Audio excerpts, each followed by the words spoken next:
event is centered on the pivotal role of digital technologies, of authoritative data, and of geospatial information in advancing environmental as well as developmental issues. Living as we do today in a time of unprecedented volatility, uncertainty, complexity, ambiguity, and hyperconnectivity, which people have termed as VUCA times, there's a deepening awareness that we can no longer approach our challenges in any sphere as a singular, unilinear problem. And given these characteristics of our age, any attempt, therefore, at addressing these problems must involve multidimensional and integrated solutions. And I think that, for us in the OECS, is a fundamental principle. As the United Nations Environment Programme, we have articulated repeatedly about the three planetary crises that we are facing: pollution, habitat degradation, and climate change.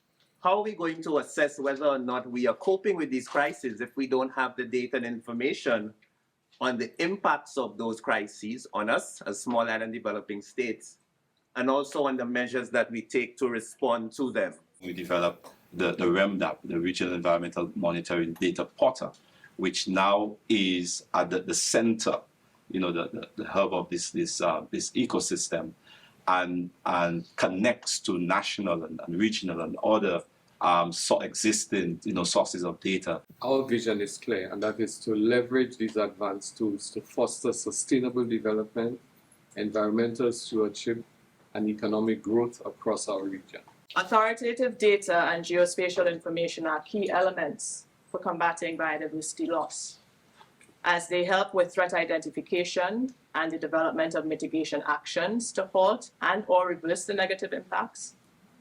They can help us measure contributions towards achieving the conservation targets that we are all now signatories to and continue to evolve as we try to battle the threats. And they provide concrete evidence for improved policy and decision making. And we have heard from Dr. Drew's presentation that this is what is needed. Innovation, of course, is key where all of this is concerned, and ensuring that we're able to bridge the digital divide. So standards with respect to geospatial information, Earth observation data, being key in terms of how the data is captured, how it is stored, how it is utilized, and ensuring that the data that is provided is reliable data that is evidence-based, of which we can rely on. Basically to try to help to track progress towards Sustainable Development Goals, the new Global Biodiversity Target, NBSAPs, policies, national and management and site plans. At the heart of our approach is the principle that every decision should be data informed. And again, that speaks to the cultural shift we have to make in the Caribbean. There is a pressing need to build local capacity in digital and geospatial technologies. So what you would realize is that there's a limited amount of space as it relates to who can access the training that occurs on a regular or seasonal basis. And so when this one person comes back and they realize that there's a lot of work that needs to be put into it. For example, in St. Lucia, we did our State of Environment report in 2015. There is need to look at that again. We have a National Environment Information System, an NEIS. We have an MRV portal that we developed through our BOR initiative. We now need to monitor what's happening with the SDGs.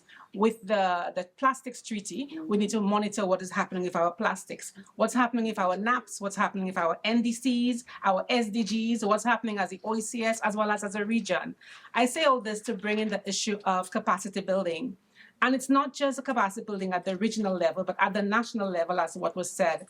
The landscape is now changing, where we used to be able to have support that was longer term. What we are trying to do in solution, using those multilateral environmental agreements, is to ensure that our duty bearers, which are the state parties who sign onto those agreements, ensure that they provide the enabling environment for the proper implementation of the provisions of these various agreements. And to do so, you require data.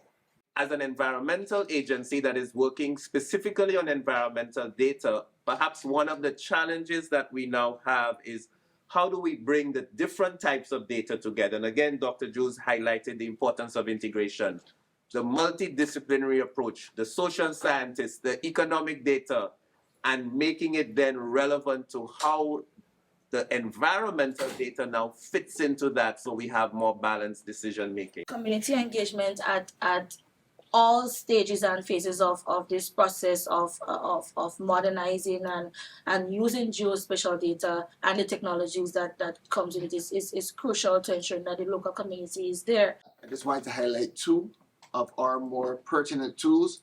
One is our data and mapping tool, which is a geospatial content management system. It allows for the elucidation of data.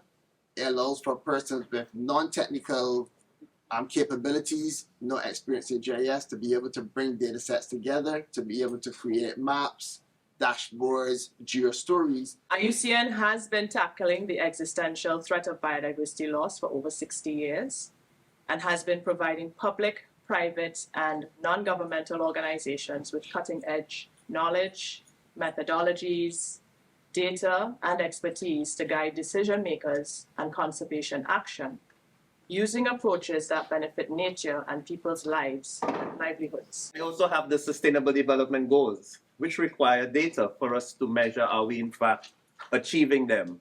It is so very, very important for us to use data as a tool to strengthen the compliance under our various entities. We have embarked on a digital and geospatial technologies to enhance our environmental management and sustainable development efforts.